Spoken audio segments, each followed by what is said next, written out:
Hello, Lizzy here from Lizzy Curtis Designs, and today I'm going to show you how to make Sayona. Sayona is this beautiful cushion which is actually just behind me here. Now you've got the full alphabet, so it doesn't have to be Happy Halloween, it could be Happy Sewing Day, Happy Birthday, Happy Christmas, Happy Easter.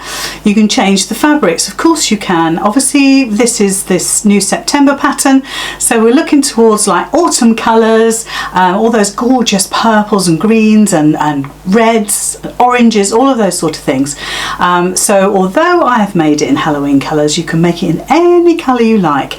And I think because you've got the full alphabet as well, it just lends itself to all sorts of fabulous days and designs. Yeah, special days, special designs. So this is what the pattern Sayona looks like, but let's have a look at it in a little bit closer detail. So I'll just reach back and get it from my backdrop there. So there you go. It's a good size, as you can see, and it's about roughly 16 inches square. The cushion's tiny little bit smaller, but with the added frill going around the outside, it just makes it that much bigger, and I think it looks absolutely great.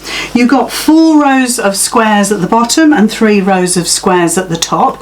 Now don't panic, although there's a lot of cutting, we're using the quilters grid, which makes life so much easier, and it's incredibly accurate. You've got an envelope back at the back, so you can see that tucks down nicely, so you've got a good overlay there. You're not going to end up with an exposed tummy, let's put it that way. Very easy to do, very simple to put together. We've obviously got some applique there with the Happy Halloween, but of course I've free motioned, which I shall do today, but you don't have to. Depends if you think you're going to wash the cushion a lot, or whether it's something a bit like Christmas. They come out once a year for a few days and then go back into your storage somewhere, so you might not want to even be washing it for a little while. But you could obviously free motion. That's the idea, that it stays down permanently, and I just think it's a lovely make. You can decide what type of cushion pad you put in there, whether it's a man-made or a feather. I'll leave those choices to you, but do choose a nice quality cotton to make this with. It makes all the difference to getting a lovely wonderful design. So without further ado, let's crack on and let's start making Sayona up. And I think we'll pop her back there. Let's hope she doesn't fall. If she falls, we'll have to pick her up and have a quick look at the overhead, and we can have a look at the pattern straight away. So you can see we've got the similar picture to how we have it in the actual backdrop here, and it tells you on the front what requirements you need. So we've got Halloween fabrics, but obviously you can use your seasonal fabrics, whatever they may be. Backing fabrics, quilters grid, bonder web or something similar, and a lightweight iron-on interfacing is good, and we'll talk about that as we come to it. At the back, if I show you here, we've got 2 sets of alphabets. We've got the reverse set, which allows you to print straight onto bonder web. That's what I do. Your printer should take it okay. There's no reason why not, and it's actually very cost effective to do it this way, and do save all your extra pieces that you've got left over. Now the great thing about this pattern is that you've got all the extra letters you need to make up Happy Halloween. The pattern is for obviously the Halloween, so I've made sure that you've got those extra letters in there, so you don't need to print this out twice, which is really good. And then the second set of alphabet here is for tracing, so you can use that to trace with your bonder web, or straight onto your fabric if you want to, with a light box. It depends what you're going to use it for, and how you want to apply it to your cushion or your table run or whatever you decide to make. But an alphabet like this is always really handy. They're 1 inch high, which means that they're not going to be too big, then certainly not too small for stitching, and like I say, you can have any occasion you like out of these sets of letters. And obviously you've got full pictures in here with instructions on how to pop it together, but of course the video is always a good option. So let's pop Sayona instructions to one side. I'm going to try and follow the pattern. I say that every time, I very rarely do. Okay, so I always give it a good shot anyway. So yeah, so if you're printing onto Bondaweb, just cut yourself a piece of A4 size or letter size if you're abroad, and print straight onto the paper side. Just think how your paper goes through your printer. It might go up and around and over, it might go straight in and straight out, so think about your printer and how it takes things. But it prints perfectly fine. It doesn't really need any sort of backing on here, but of course you could adhere this to the top of a piece of paper and take the paper and the Bondaweb through at the same time. Sometimes that's a good idea, but obviously you're printing on the paper side, so you'll only make that mistake once. And then you just cut them out as and when you need them, which is great. I really like that idea. Like I say, it's very cost effective. So if we go on the overhead again, I've got my bits and pieces ready to show you, and I've done a fair bit in advance because this is such an easy design. It means that I can just show you the key points, I think, which is always a good idea. So there's my envelope backing, so we'll pop that to one side. Won't need that just yet.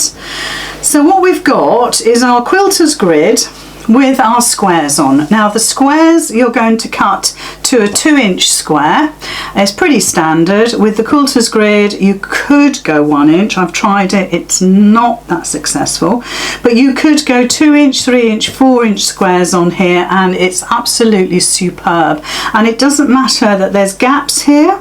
Even if you cut with a pair of scissors, as long as you're not less than the 1/4 inch seam allowance, you will always catch your pieces in the seam, and you get an absolute perfect piece of patchwork. It's amazing. It's such a great invention. You're doing glue side up, so the side that you're you're seeing here is glue side up, and yeah, they're supposed to be all glued down, but there we are. I needed to take more time with it. So you've got the 10 rows of 3 for the top and the 10 rows of 4 for the bottom. So when you sit the cushion on your sofa, it squidges down at the bottom, and actually the kind of the belly band actually sits fairly much in the middle. It would have been perhaps too low. It's amazing that extra row has made a difference. Now I would put this all on one piece. So if I hold it up, you can see I've put it on one piece of quilter's grid, and I'm just going to stitch it like this. This is the easiest thing to do. So the other things I've prepared, let's just quickly look at that, is the belly band, the piece that goes down through the middle of the cushion. I prepared it. Now you can see obviously that it's shorter than my little patchwork piece here, but that's because I haven't stitched this yet, and hopefully it will shrink once I've stitched the seams. I've already bonded my letters onto the band that I've chosen. It's exactly the same as the first cushion other than the backing. I've put my G700 on the back. This thing's covered in bits just from the patchwork. I've put my G700 on the back, so it turns out that once you stitch this together with the G700 on just this bit, they end up about the same sort of weight. So I haven't put any other stabiliser on my patchwork, and I'm not going to put any more stabiliser on this other than this G700. It's a soft cotton iron-on interfacing. I would say that it's probably not suitable so much for dressmaking, although probably cuffs and collars you'd probably be okay for, but it's perfect for just a little bit of stability, and because it's cotton I particularly like it because of that. So like I say, you just want to find the middle of your piece here, and then start from the centre and work out with your letters. Try to get them so they're equal distance here and perhaps here as well. I would take a little bit of a time just to measure that. Don't worry too much about this bit, and measure this as well, and try to get them about the same. Obviously I've got this on the curve, but you could have it straight. You don't have to have anything at all, but it's quite nice, isn't it, to have some letters on there. It's wishing everybody a happy Halloween. I'm not sure that's appropriate, but anyway. There we are. We celebrate Halloween quite a lot these days, don't we? The other thing that I've prepared in advance, and in the pattern, you'll have a look at this and you think, gosh, that overlocking is dreadful, and there's a reason for that. This is the frill. In the pattern, I have not overlocked, and I have just gathered up my piece and then pinned it to my project. What I found was there's a lot of gathering. It's a fairly big piece, and it started to fray quite a bit on the edges. This is the piece that you need folded over twice, folded in half, I should say. So we've got two raw edges here, and I did put a top tip in the pattern that you could overlock the edges and then gather, and it won't be such a mess for you. Now I've overlocked this, but I've kind of made sure that my overlocking went over the edge, and you can see I've ended up with a piece of lace. I could have taken the left hand needle out, but I'll be honest with you, I was on a bit of a time schedule when I did this, and also my overlocker needs servicing because it's missing stitches. It's not very happy at the moment, but it's done the job for me. The only thing I would say is when you come to stitch your frill onto your cushion, just watch your seam allowance. You really do need to be the other side of your stitching here. I've used white so you can see it. You do in this fabric, you would normally perhaps do black, but I kept the threads on that I had on the machine. So the overlocking is absolutely not perfect by any stretch of the imagination, but it's shown you one of my top tips, in as much that you fold your band in half, overlock the edge so it's lovely and neat, and also stops that fraying when you start gathering the stitches up. And so if we go back to the patchwork that I've done, I'll just show you. All you need to do is iron this down, so we might as well give it another little second iron just to try and get those loose pieces down. To be honest, you don't have to be super accurate with this at all. This is the joy of using this grid. I'm not paid by Vliseline to do this, by the way. I just like it. I like anything that makes our lives easier and a little bit more convenient, and saving a bit of time. And also, this is actually a lot more accurate, certainly than my patchwork could be these days. So it's a great product to use if you've never used it before. Just have a little go, There's plenty of tutorials, I am sure, by our lovely Kim Suleiman on using the Vliseline products. So let me just iron those down a bit better than they were before. Just be careful not to catch the glue, because obviously it will leave marks on your iron, so leave it at that. That'll be fine. So the first thing we need to do is start stitching the patchwork up. Then this doesn't take long at all. So just to make sure you know exactly what you're doing with this, we're keeping this as one whole piece. I'll get it so you can see it. And the first thing we're going to do is to stitch from top to bottom. Okay, so all of these rows here, we're going to stitch top to bottom. We're going to stitch through the gap as well. We're going to trim that when we've done. All you need to do is fold your first row of squares back on itself like that. No need to pin. It naturally folds because that's the line where your patchwork starts and stops. So there's a natural line there. So all you're going to do is fold it over like that, and we're going to stitch 1/4 inch all the way down there. And then we move that across, and we then fold the next row and stitch that down. So you'll see it as we do it. I'll go on for a little while. We'll cut a little bit of the stitching out, but you'll be able to see definitely how this is achieved. So let's get the sewing machine in. Let's make sure we're switched on. Yep. And we'll do that first row as I said. So fold it back like that. So let me hold it up so you can see. Fold it back like that, and we're stitching from top to bottom. And that's the first thing we do. So let's put it under the needle. Like I say, it naturally folds, so there's no fussing with it at all. Now I'll up my stitch length only because it's quicker. You keep it on your 2.4 and use your 1/4 inch seam guide if you've got one, or your foot.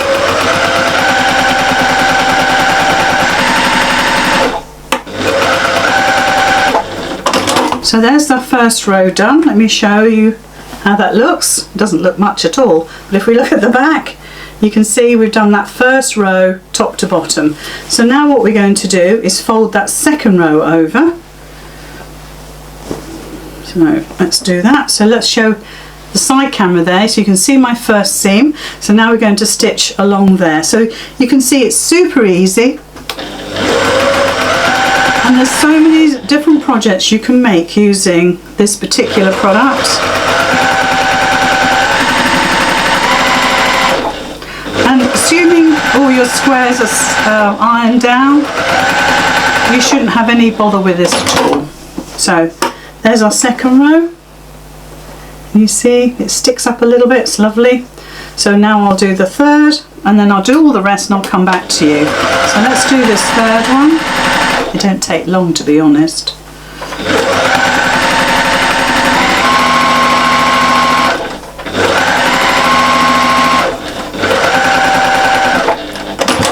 Okay, so there's our third row done. Let me show you on the side camera there. Sometimes we can pick it up much more easily. So there you go.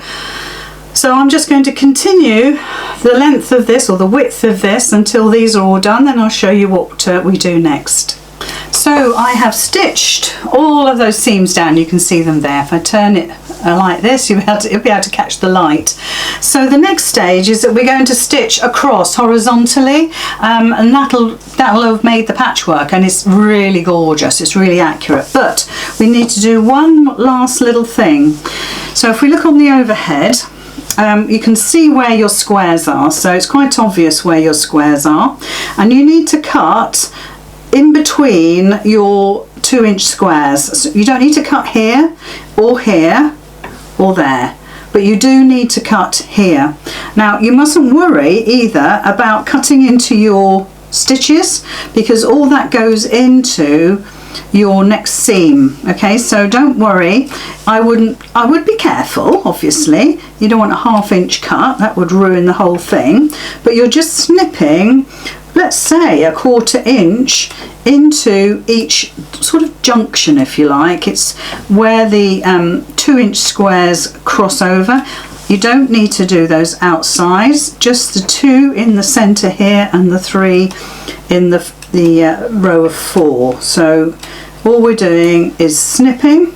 As I say, I'm not being careful. It absolutely does not matter about how accurate your cutting is. Nice sharp pair of scissors makes a quicker job, but you're just snipping in, because what this allows to do is for the seams to nest as you do your horizontal lines, and you'll see that as we go along. There's a nice picture in the pattern showing that. You might, if you got that digitally, you want to blow that up so you can see it a little bit more clearly. That's the great thing about a digital pattern. So we've snipped into those 2 rows and those 3 rows down here. That's all we've done, nice and easy. Put the scissors back.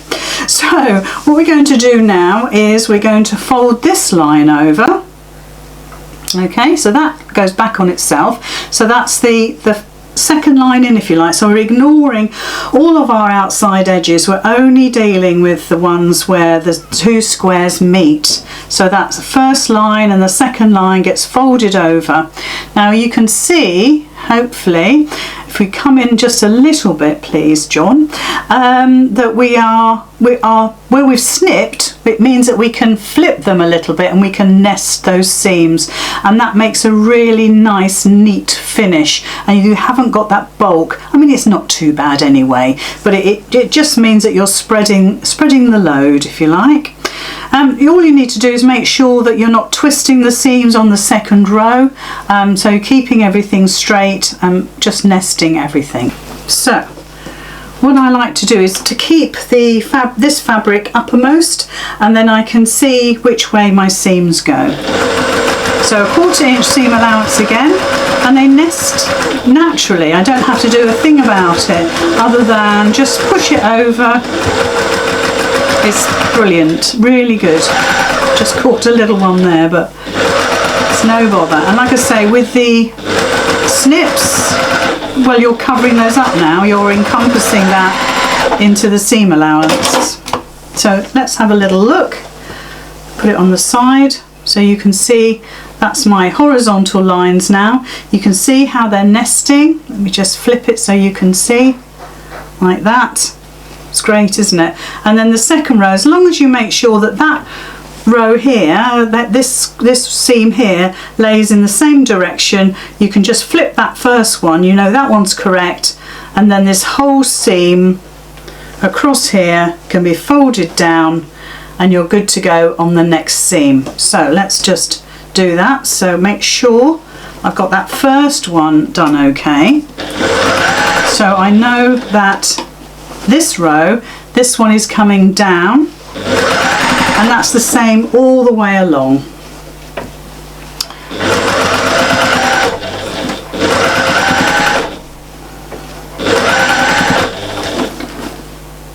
Just make sure your squares don't get caught up. I could feel them, I knew they were there.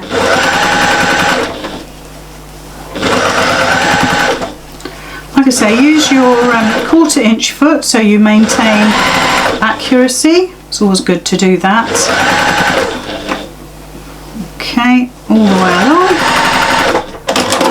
And there's our second row done. And that's the top 3 done. So if I turn that around, our top 3 rows are done. Look at the points there. 100% accuracy.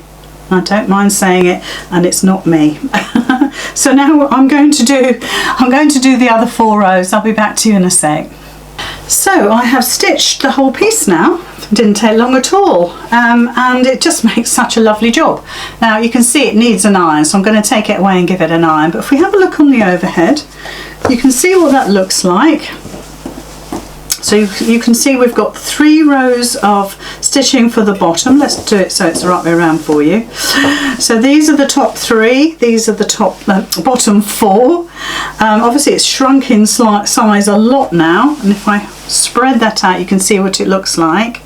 Now what you can do now is you can get your scissors or your rotary cutter and mat, and you can now trim this away and trim it to the edge of the patchwork.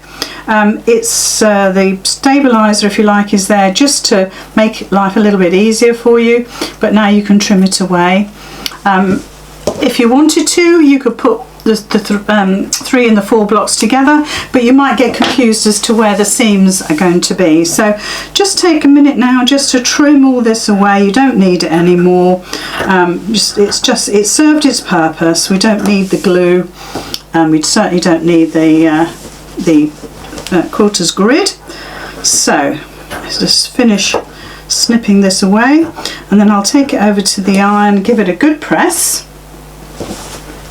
and it's just amazing how it looks after a nice good pressing. Well, everything needs a good press, I must admit. So quick job there, but a rotary cutter and ruler and a mat is obviously a lot quicker.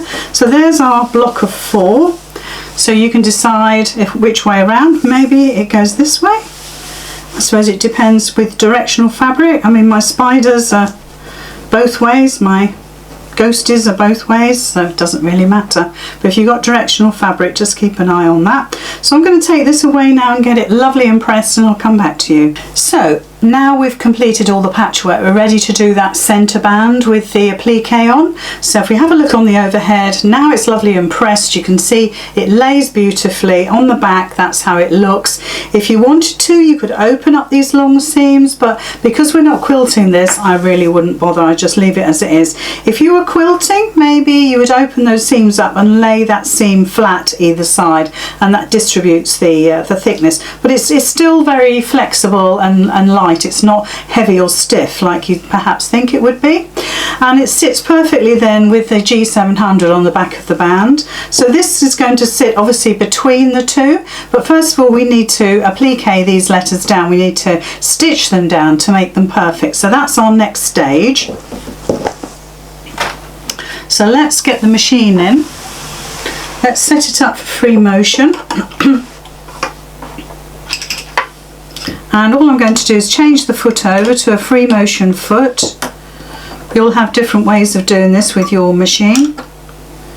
So all I'm doing is fitting my foot on. That's what it looks like for a Juki. Little bit of engineering there, it's beautiful. This isn't my top favourite for free motion. It does a beautiful job, but I've got a really old machine that I love to use for free motion, but to save time I'm doing it on the same machine. Okay, so I've dropped the feed dogs down. There's my lever there, so they've gone down, there's nothing there now. Stitch length you don't need to worry about unless you don't have a feed dog dropper lever.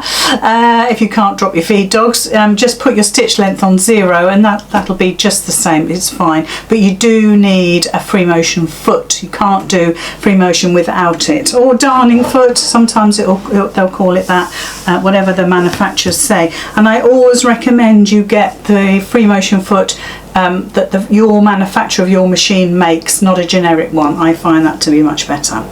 So free motion, it's not scary, really it's not. I'm not very fussed about it, in as much that I don't worry about bringing my threads up and knotting them off or anything like that. I just kind of go for it and enjoy the process.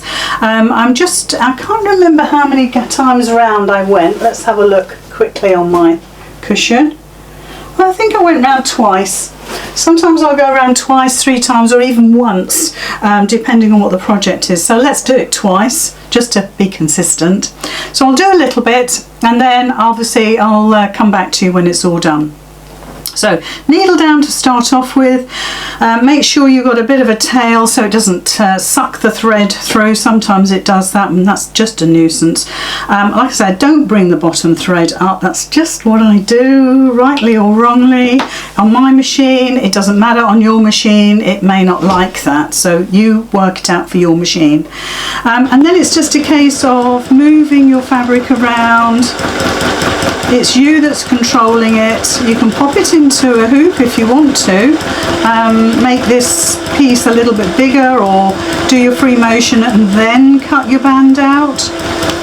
You know, you've probably seen free motion before, and you've worked out in your head how you like to do it. But if you've glued it well down with the Bonder web or whatever product you're using, you shouldn't have any bother with free sort of floating edges, if you like. So there's my letter H done. So I'll do a couple more, if you can see what that looks like. I'll do a couple more and then I'll finish the rest off and come back to you. So let's do the A. Now of course you're going to jump across, start with the needle down, anywhere. I'm not fussed about where I start.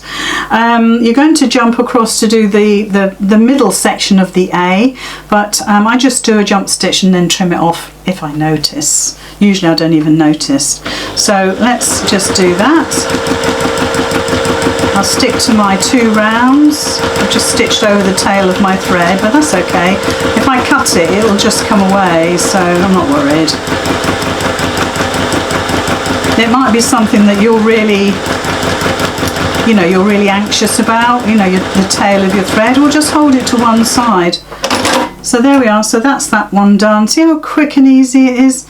And then I'll just cut that little piece off. The rest I'll get later, because obviously it's just time wasting if I do that. So then I just jump across to the other side. You can stitch it, the letters are small enough that you could stitch to that side. Just make sure your tail is out of the way. Needle down to start so you know your thread's in the right position. And just go around and enjoy it. Cut the thread. So let's go over here. There will be and I didn't put my needle down, so apologies for that. So let's go around the P. So I'm just using a regular polyester stitching thread, a Gutermann, nothing special on this at all.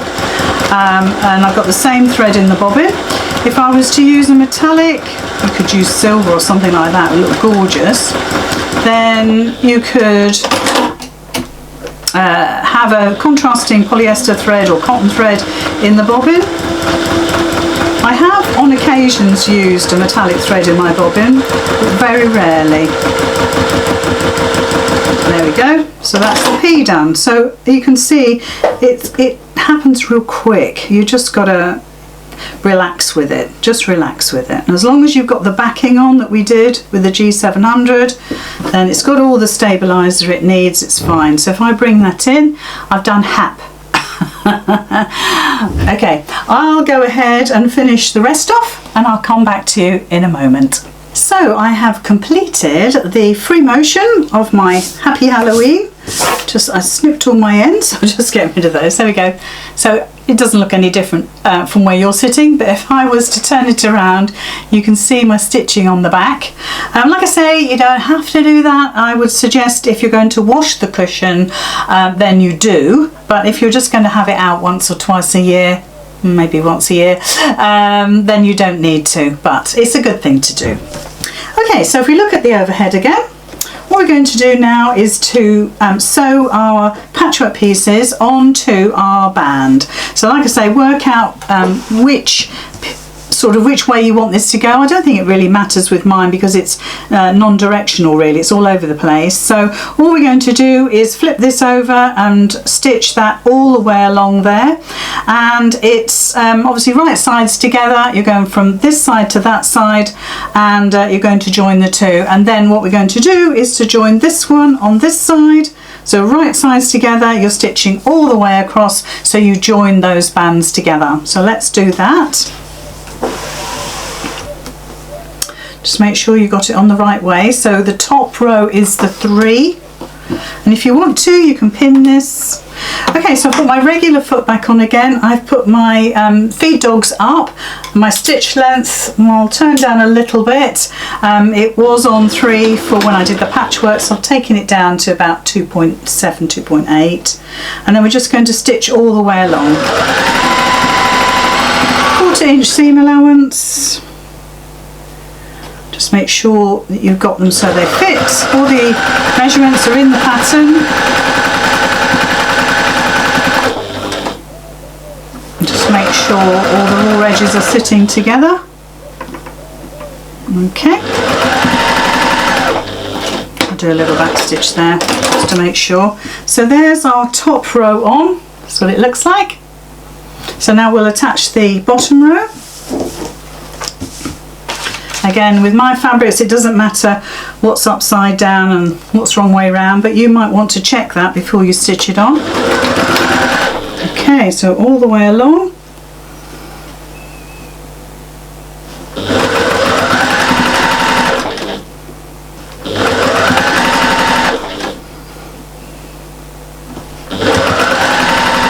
Like I say, just make sure your raw edges are sitting together.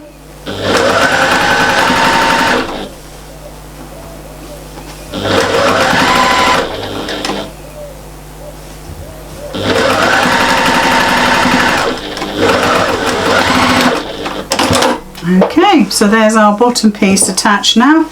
You can see what that looks like. Just got one big piece. If I hold it up to the front, then you can see how that looks. Dead easy, isn't it? So now we need to do the frill, which is a little bit more of a challenging process, if you like. As I said right at the very beginning, we've already joined our 2 raw edges together. So this edge here is the fold, and this edge is the 2 raw edges. And like I said, I have overlocked mine, so it stops all the fraying basically. Okay, I'm going to whack my stitch length up. Now on my machine it'll go up to 6. That is a bit too much, so I'm going to stick it on 5. And we're going to do, in the pattern, I do a start all the way around, pivot and come back. With this one, I'm going to do it 2 different ways, you see. I'm going to start anywhere, it doesn't matter. I'm going to go all the way around and then I'm going to start again. Now the only thing I would say about this technique is make sure you have a decent tail on your bobbin thread and your top thread, because you want something decent to grab hold of when you turn that around. So if you can remember, which I probably won't, is to not use your thread cutter if you've got one, if you're lucky enough to have one. They are wonderful, but in this instance we want the long threads. So stitch length on 5, and I'm going to go all the way around, and I'm going to start stitching about 1/8 of an inch in, so I'm actually going to be stitching on the edge of my overlocking, and then I'm going to come in even more. So this is why you need it to be very stable. You don't really want to go beyond a 1/4 inch seam allowance unless you make your seam allowance that bit bigger, which of course you can. So all the way around.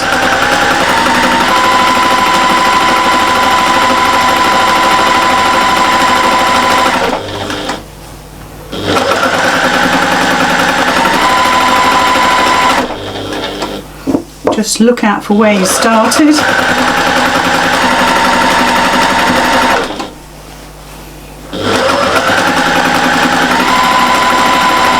And when you do your second row, because you must do 2 rows of stitching, when you do your second row, you don't want them to cross over at all. Thought that was my thread end there, but we're not quite there yet.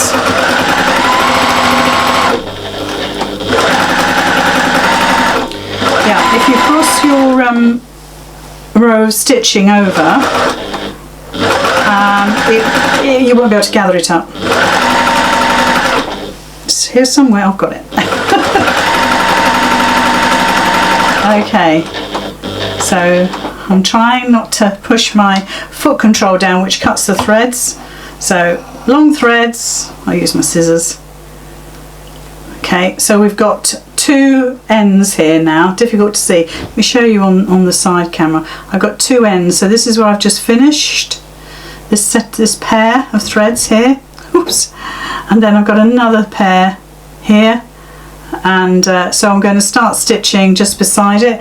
Now it depends on how wide you did your first row as to where you do your second row, but I'm going to go on the outside of this one. But this is where you really need to keep an eye on your row of stitching,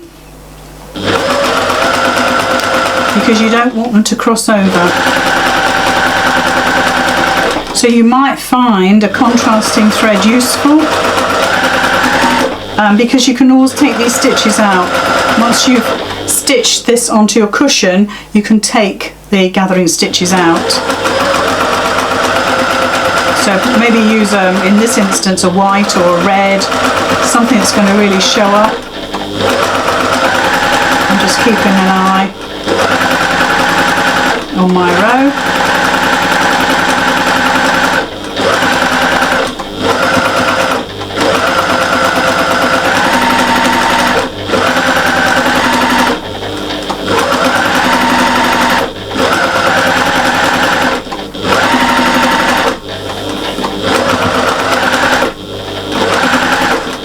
See, oh yeah, there. So don't cut your threads. It'd be so easy to do. Okay, so I cut my threads now. Now this is 2 widths of fabric, and it's not the frilliest of frills. I've suggested in the top tips that you could you know, make it a 1/3 width of fabric strip, and make it even frillier, but I think it's okay as it is, but I'll let you decide. So I take, you know, there's people that say take the bobbin threads, there's people that say take the top threads.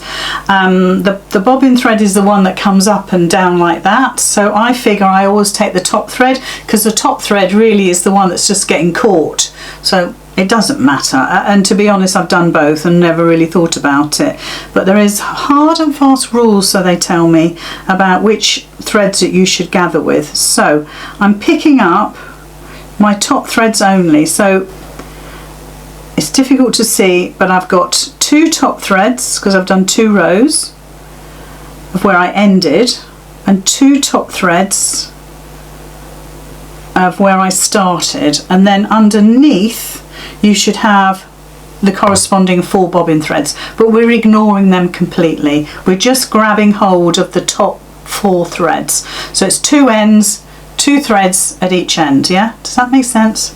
So now what we're going to do is gather it up. Like I say, you don't need huge amounts of gathering, but obviously you want to spread what you've done along. So as you gather, let's just make sure I haven't picked up any other thread. No, I'm all right.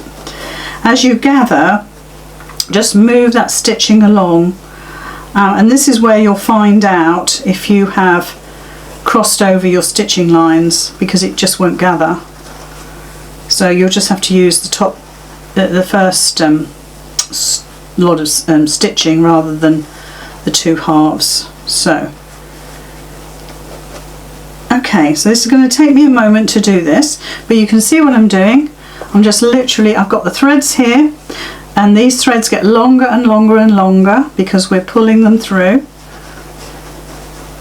And all I'm doing is teasing those gathers all the way along. Now be very careful because it could easily snap. So just be gentle, take your time, don't rush. Get a cup of tea, get somebody else to get you a cup of tea.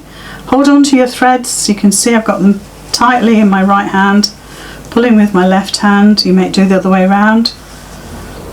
I'm not sure. I think I'm a little bit ambidextrous because my mum was left-handed, so there's things I do as a left-handed person would do and I wouldn't even know. So you might find doing the other way much easier. So look, you can see what I'm doing, but you really don't need a lot of gather. If I did that, that's probably as much as you want to gather up. So you'll get to a point where the whole thing is just slightly gathered, and then take it to your cushion top here and pin it on and see if you need to adjust it. You may need to slacken it off, you may need to tighten it up, but you won't know until you actually pin it to your cushion top. So I'll carry on and I'll come back to you in a minute. So I've done the majority of my gathering. I use that term loosely because I don't know if it fits yet. So I've just done a little. Well, I've done it all, but I have done it on quite a slack frill. What you need to do is try to distribute the gathers quite nicely, but you know, we've got a sort of a shape like this. I don't know if it's going to fit or not. So my gathering strings are over here. Let's just move that just a little bit. There we go. So my gathering strings are here. I've cut them down a little bit, but not a lot. I've still got about 10 inches of thread there, and I suggest that you don't cut it at all, or just cut it down to about 10 or 12 inches until you're absolutely sure that you don't have to slacken it off, otherwise you'll lose your threads. So cut them down, like I say, to about 10 inches and then see. So what I'm going to do is I'm going to place my frill onto my cushion, pin it, and then see how I get on, see if I need to adjust. So it's a kind of a bit hit and miss. I could give you an exact measurement, but you still have to get it to fit on your project. So we're going to start pinning. Now I would pin every couple of inches with this because there's it's got a lot of manoeuvrability to it. Just watch the seams on your patchwork, by the way, because they haven't been backstitched, so they might well come open. So we've done that little bit, so let's take it over to this corner. So every couple of inches I would put a pin in. So I'm using the big long quilting pins today. Now the thing you must really be careful of, so you can see it's not too bad. Let's get it so it's sitting the right way. Probably have to loosen it off a little bit. You want to make sure that you go right into this corner here, and if you wanted to, you could take some of those frills out so you can see how it sits. But when you stitch it, you really want to stitch it well into that corner. I can't stress that enough. You don't want to cut the corner. So we'll just pop a pin in there to hold it, and then we'll start working our way around. I'm going to loosen some of this frill off because I know from experience now that I really don't need a lot. So I'm going to move that down. There we go.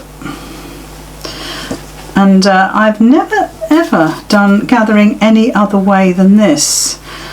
And just make sure you're distributing the gathers, as I say. That's probably the main thing. And pin well. You can see I'm pinning well. Where you see there's a bit of a gap in the gathers, then come on, move it. Take a bit of time over it. This is the only bit where you're going to take time, just spread it all out, keep those gathers equal if you can. Got a little bit of overhang on my patchwork, but by the time we put the frill on it'll be fine. Take it down to the corner, another pin in, so it's at least every couple of inches. And I would definitely pin this, or use your quilting clips if you want to, because you need this now to be accurate. So go into that corner really well. There's too much gather there, so I'm just going to move that along a little bit. Pop a pin in.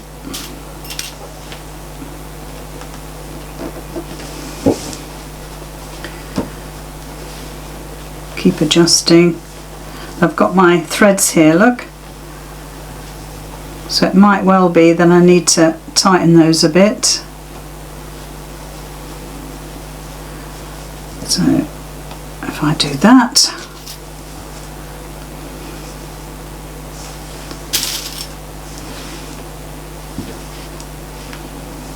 and if you've got a flat desk you can pin into, then, and obviously you don't want to do this on your best dining room table, then it's ideal. Just want to be careful not stabbing myself here.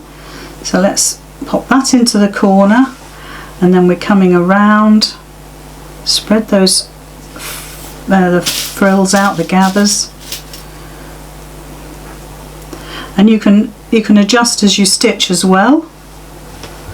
So let's just move those along.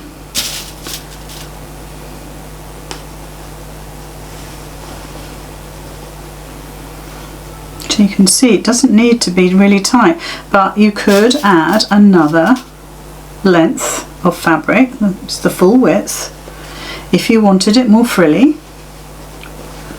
You've got that option, or half a width, 20 inches or so. So you can see, coming around here, I think we might get away with it. See how we get on. I don't really want lots of gathers in the corner, so let's just lay that straight, come around.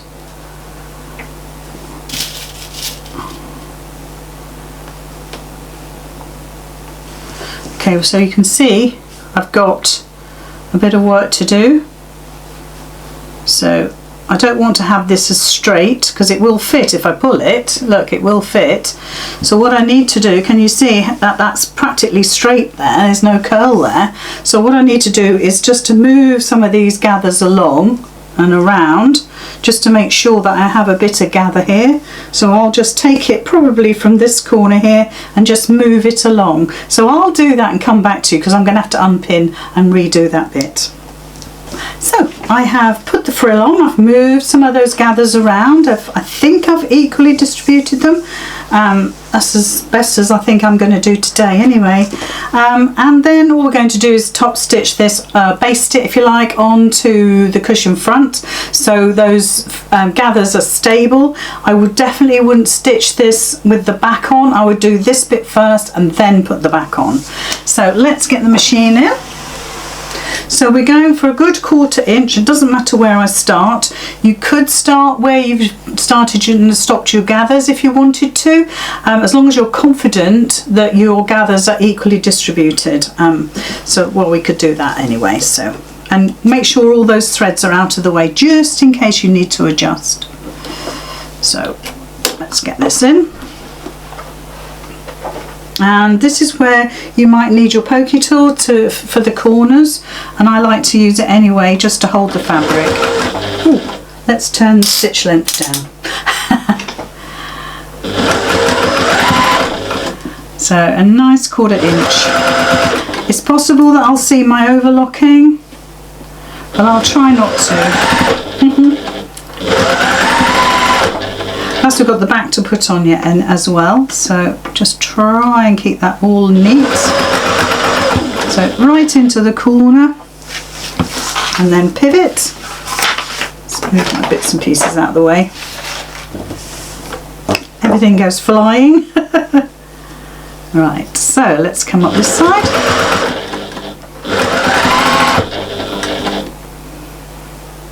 All my gathering threads are there, so I shouldn't think I need them anymore now. I think we're all sorted. It all fits beautifully, and it fits beautifully because we took the time to make sure it did. So I'll just go over those few stitches I did originally because they were rather large. So now I can cut my gathering stitches. So all of those can be neatened off and trimmed away. There we go. And there is the front done. Okay. Difficult to see at the moment. It needs a good press, but you can see what it looks like. So let's crack on with the back. Let's pop that to one side. Okay, so with the back, we've got two pieces. And you've obviously got a top and a bottom. You want the top flap to overlap the bottom, but we need to do our 1/4 inch turnover on both pieces on one long side only.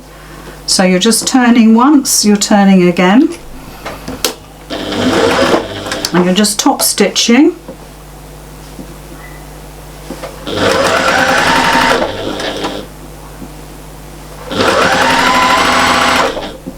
Give this a press as well when you've done.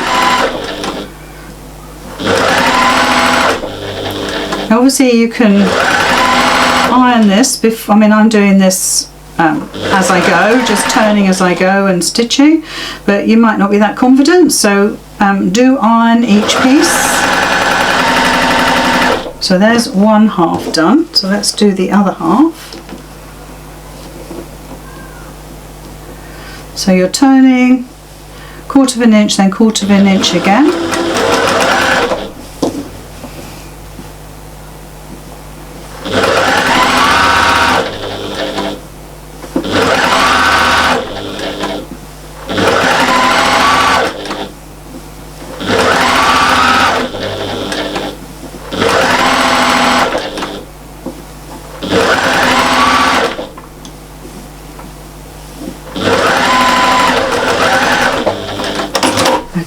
So what we need to do now is to overlap them. So let's look at the overhead.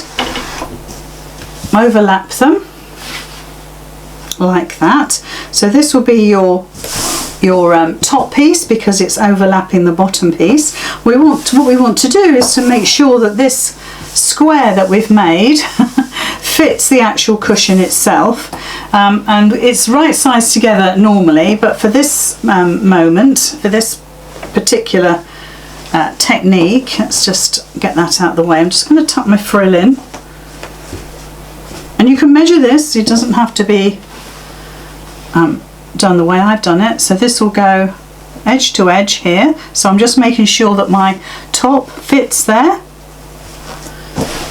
and squidge that down. Looks like we're on the wonk a little bit there somewhere, and then this can go over the top if this is the top piece, but we know that's the bottom, so let's move that.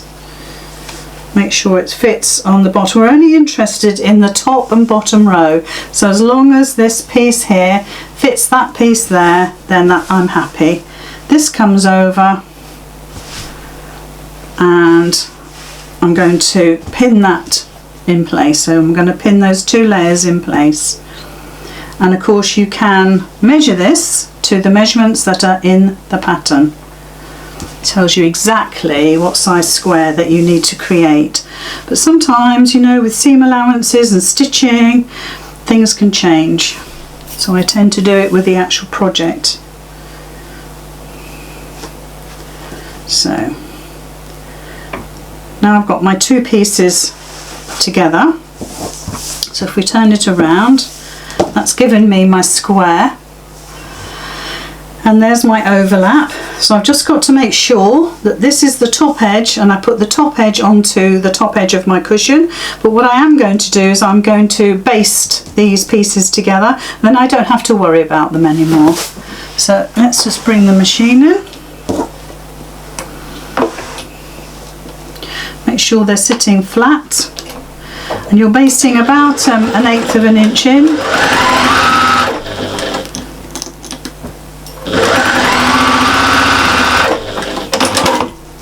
So that's one side done, and let's do the other side. And I'm just starting beyond the top seam there, the fold there. I'm just starting a wee bit beyond it, over here, just here.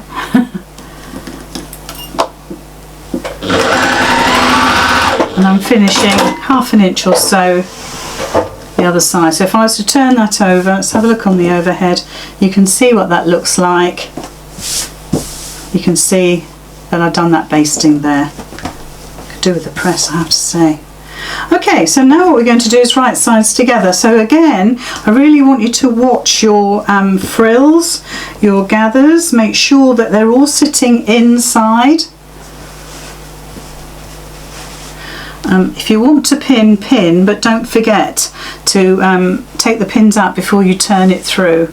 So let's just move the machine out of the way. And this goes now right sides together. So this is the top. So I want to make sure that my top of my fabric is going that way down. So again, we're just going to pin it, or use your clips, which is ever easiest. Probably clips now at this stage because we've got lots of layers of fabric going on. And I would just clip it in the middles and then into the corners, because you want the corners to be right. So that's sitting beautifully. Into the middle again, just roughly, it doesn't have to be exact. Into the corners, and you might find that the frill pulls your corners into a curve, so you've just got to be aware of that. Oops, gosh, that's a stiff clip. Into the middle. Let's get some more clips. I haven't got very many here. I think somebody has eaten my clips. Not really. So just so you'll get your corners right, it's good to clip them together. So look, now you can see that the whole piece is clipped together beautifully. It always looks a bit funny, and it looks funny in the picture on the pattern because you've got all of these layers underneath. You've got the frill, so that's never going to sit flat and straight and beautiful. If you want to, flip it over and do it from this side, but now what you're going to do is stitch all the way around. If you do it on this side, you could use this original seam that you did with the frill as your guide. I mean, that's a brilliant idea, and follow it all the way around. Then you know you've got everything stitched. So yeah, so we're going all the way around with no gaps or anything, because we've got our envelope back. So let's bring the machine in and we'll start anywhere. So I'm just going to follow the seam that I just did, as I just said. Like I say, the only thing you've got to be careful of is stitching into the corners and making sure that you're not catching any of the frill. But I think you'd feel it.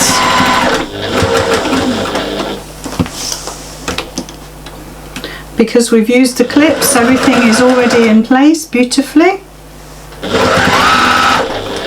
So we can just make sure our raw edges are sitting nicely.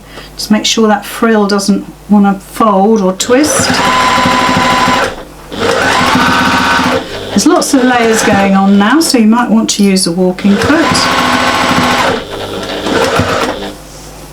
So let's just make sure those frills are out of the way. You can feel them, and especially when you get to the corners, there's a lot of bulk. And you might think you're stitching the frill, so just keep checking. And actually, using your overlocker now, is a really good idea because it gives such strength to a cushion, because they do get, they can get thrown about a bit. So, I think I've got a bit of a twisted seam going on here, but we'll live with it.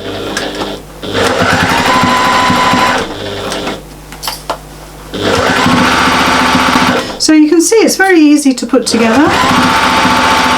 There's just a few little techniques in there, the patchwork and the gathering. I don't think we've done much gathering certainly in my online sewing group. So it's nice to do something a little different. Learn something new. Oftentimes we'll learn something new and that's our then go-to because we like it so much. Let's take that clip out. We're nearly back to where we started. So just get that lined up. I'm going to do a little back stitch there. Whoops, because I'm a little bit close to the edge.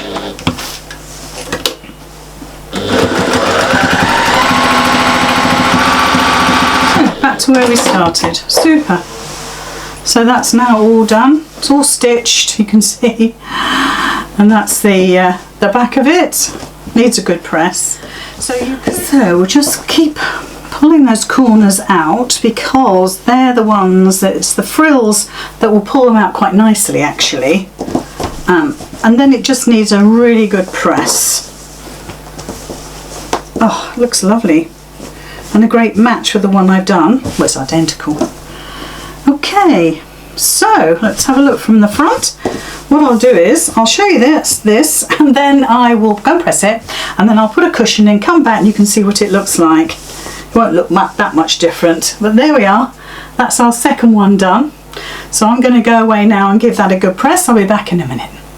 So I've given it a good press. I've put my cushion pad inside and I've got a plumptuous cushion. Beautiful. So I've got a second one there. So you can see it makes it's a lot bigger because of the frill. So you could make the frill smaller if you want to in width. You can add to the dimension of it by adding another strip so it's even frillier. It's up to you really. But there we are, there's our second one made, and are identical to the one that we did, oops, for the pattern. There we go. Except the backs are different. I've got spiders on that one. And that one's matching. They look great, don't they? But don't forget, there's lots of letters in there. There's all of the letters of the alphabet and extra ones to do Happy Halloween. But of course you can just duplicate those letters and have Happy Christmas or Happy Birthday, anything you like. So this is our lovely pattern called Sayona, and it is the Halloween cushion. Thank you very much for watching. I hope you make loads.